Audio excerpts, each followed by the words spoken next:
பாருங்க நண்பர்களே எவ்வளவு அழகா இருக்குன்னு. வணக்கம் நண்பர்களே, நாங்க எனக்கு என்ன பண்ண போறோம்னா இந்த பப்பாளியை வச்சு ஒரு வித்தியாசமான டிஷ் தான் பண்ண போறோம். எப்படி பண்ண போறோம்னு வீடியோவை ஃபுல்லா பாருங்க வாங்க. நண்பர்களே, நம்ம பப்பாளியை டிஷ் பண்றதுக்கு முதல்ல வெங்காயத்தையும் அதுக்கப்புறம் பூண்டையும் மிளகாயும் சேர்த்து சுட்டு எடுத்துக்கலாம். நண்பர்களே, பப்பாளி டிஷ் பண்றதுக்கு பப்பாளிக்குள்ளாடி இருக்க விதையெல்லாம் வெளியே எடுக்கணும். அதுக்கு முதல்ல நம்ம மேல் பகுதியை கட் பண்ணி எடுத்துட்டு உள்ளாடி இருக்க விதையெல்லாம் வெளியே எடுத்துருவோம். பாருங்க உள்ளாடி எப்படி இருக்குன்னு. இது நம்ம விதையெல்லாம் வெளியே எடுப்போம். நண்பர்களே பாருங்க உள்ளாடி எவ்வளவு விதை இருக்குன்னு. நண்பர்களே, ஒரு வழியா க்ளீன் பண்ணியாச்சு. பாருங்க எப்படி இருக்குன்னு உள்ளாடி. எல்லாம் அழகா வந்துருச்சு. நம்ம இனி எல்லாம் எடுத்துக்கல. நம்ம இனி எல்லாத்தையும் க்ளீன் பண்ணி எடுத்துருவோம். எல்லாம் அழகா வந்துருக்கு. முதல்ல நாம சுட்டு வச்ச வெங்காயம், வெளுத்துள்ளி, அதுக்கப்புறம் மிளகாயை போட்டு இடிக்கலாம்.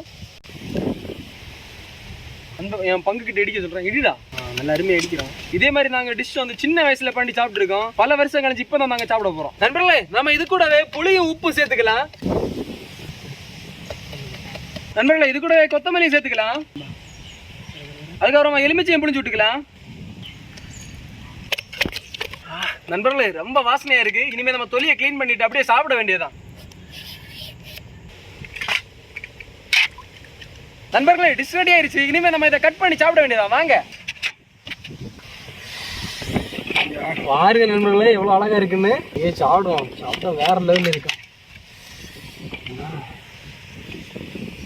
எவ்வளவு அழகா இருக்குன்னு.